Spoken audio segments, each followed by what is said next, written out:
Hello, नमस्कार दोस्तों। जैसा कि आप देख सकते हैं कि अपन लॉकडाउन में ये अभी लॉकडाउन चल रहा है और लॉकडाउन में अपन की क्लासें नहीं लग रही है, तो ऑनलाइन क्लासों का अपन कोशिश कर रहे हैं। ये अपन का पहला प्रयास है। हो सके तो भूल चूक भी होती है, लेकिन फिर भी अपन ऑनलाइन क्लास में आज हम शुरुआत करने जा रहे हैं। 9th क्लास अपन लेंगे। जैसे कि आप देख रहे हैं कक्षा 9 विषय हिंदी अपन लेंगे। हिंदी का एक व्याकरण का टॉपिक है वाक्य। इस वाक्य को आज अपन समझेंगे। वाक्य क्या है, कैसा है। वैसे जैसा कि मैंने आपको ये लिखा तो रखा है, लेकिन फिर भी आप अपन इसमें देखने की कोशिश करेंगे। तो सबसे पहले दोस्तों अपन देखते हैं कि वाक्य को अपन इंग्लिश में सेंटेंस कहते हैं, सिंपल सी है। तो वाक्य जैसे भाषा होती है, भाषा की सबसे छोटी इकाई वर्ण कहलाती है। भाषा की सबसे छोटी इकाई वर्ण या अक्षर कहते हैं, और यही वर्ण और अक्षर मिलकर शब्द बनाते हैं, और शब्द मिलकर एक वाक्य बनाते हैं। तो ये तो जनरल सी जानकारी हो गई वाक्य के बारे में कि भाई वाक्य भाषा की सबसे छोटी इकाई वर्ण है, और वर्णों का समूह शब्द कहलाता है, और शब्दों का समूह वाक्य कहलाता है। लेकिन वाक्य की जो वास्तविक परिभाषा है, वाक्य की जो अपन हिंदी साहित्य के हिसाब से जो परिभाषा है, जो अपन के एग्जाम में आने वाली एग्जाम परिभाषा है, उस परिभाषा को अपन समझेंगे वाक्य में इन 4 शब्दों का बहुत महत्व रहता है। पहला है सार्थक शब्द, दूसरा व्यवस्थित समूह, तीसरा अपेक्षित अर्थ, और चौथा पूर्ण रूप से प्रकट। बस ये वाक्य इन चारों शब्दों के इर्द गिर्द ही घूमता है। इनके आधार पर ही अपन वाक्य की परिभाषा कर सकते हैं। जैसे पहला है सार्थक शब्दों। सार्थक शब्दों का अर्थ होता है कि जिसका कोई अर्थ निकलता हो, जिसका कोई परफेक्ट अर्थ निकलता हो। जैसे आपने देखा होगा कि ये भैंस बकरी चराते हैं, वो अपनी भाषा में पता नहीं टटर या छे वो ऐसे कुछ बोलते रहते हैं। वो भी एक है तो शब्द ही है, लेकिन उसका कोई सार्थक अर्थ नहीं निकलता है।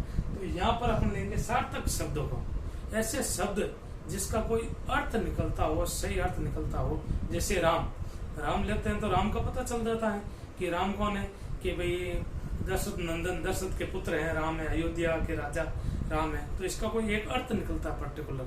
तो पहला है सार्थक शब्द जिसका कोई अर्थ निकलता हो।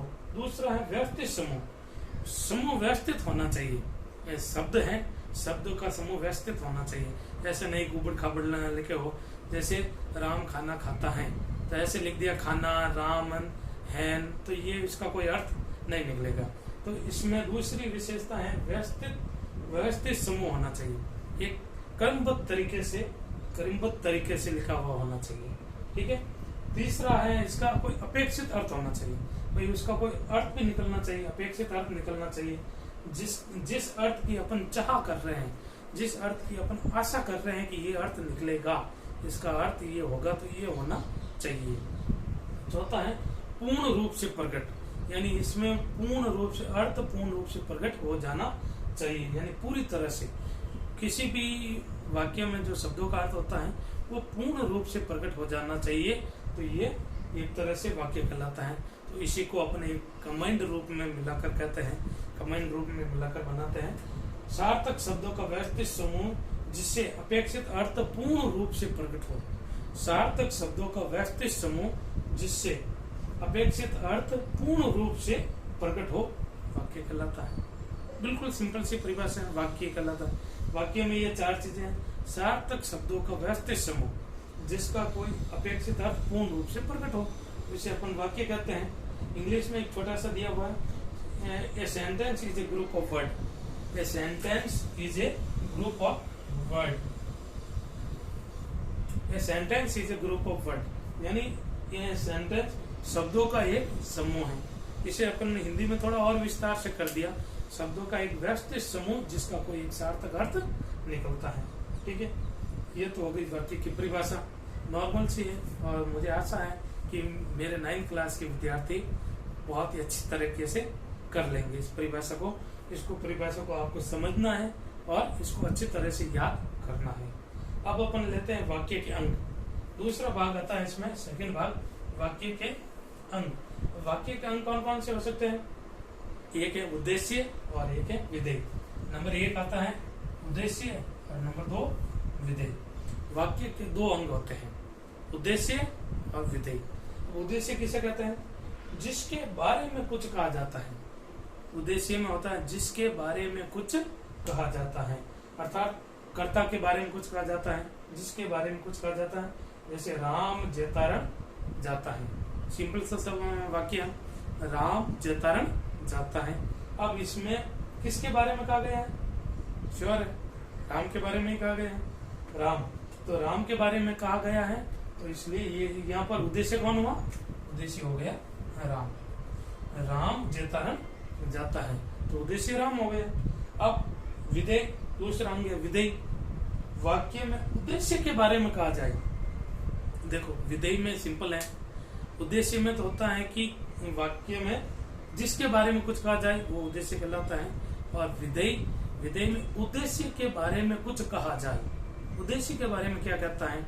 जैसे राम है, राम के बारे में क्या कहा गया? जैतारण जाता है, तो राम तो हो गया उद्देश्य है, और पीछे वाला हो गया, ये हो गया विधेय। ऐसे कैसे? जैसे राम क्रिकेट खेलता है, तो इसमें राम तो हो गया उद्देश्य, राम अपन का हो गया उद्देश्य, और क्रिकेट खेलता है ये हो गया विधेय। बस ये अपन का हो गया विधेय। बस बिल्कुल सिंपल सा है। उद्देश्य के बारे में कुछ कहा जाता है, उद्देश्य के बारे में कहा जाता है, ये विधेय हो गया। अब ये इसके वाक्य की परिभाषा और वाक्य के अंग, बिल्कुल मुझे आशा है कि आप आराम से समझ गए होंगे। और कोई भी कंफ्यूज हो तो आप बैठे ही हैं, ये पूछ लेना। अब इसके बाद अपन लेते हैं उद्देश्य के नहीं वाक्य के प्रकार। इसके बाद अपन लेते हैं वाक्य के प्रकार। वाक्य दो प्रकार के होते हैं। वाक्य कितने प्रकार के होते हैं? दो प्रकार के। बिल्कुल सिंपल सा है। पहला है अर्थ के आधार पर, और दूसरा है रचना के आधार पर। अर्थ के आधार पर और रचना के आधार पर, बिल्कुल सिंपल सा है। वाक्य में दो प्रकार के वाक्य दो प्रकार के होते हैं, अर्थ के आधार पर और रचना के आधार पर। आपको सिर्फ 9th क्लास में अर्थ के आधार पर याद करना है, क्योंकि अपन के 9th के कोर्स में अर्थ के आधार पर वाक्य दिए गए हैं। रचना के आधार पर आपको 10th क्लास में पढ़ाया जाएगा। वैसे आपको पता ही है कि रचना 10th क्लास में होती है, अपन कहता अभी 9th क्लास में अर्थ के आधार पर पढ़ना है। बिल्कुल सिंपल सा है। अर्थ के आधार पर अपन वाक्य 8 प्रकार के होते हैं, 8 प्रकार के होते हैं। इनको याद करने का भी मैं अभी तरीका बताऊंगा, आपको ट्रिक बताऊंगा। पहले अपन देख लेते हैं विधानवाचक। सबसे पहला है नंबर 1 विधानवाचक, नंबर 2 निषेधवाचक। नंबर 1 विधानवाचक, नंबर 2 निषेधवाचक।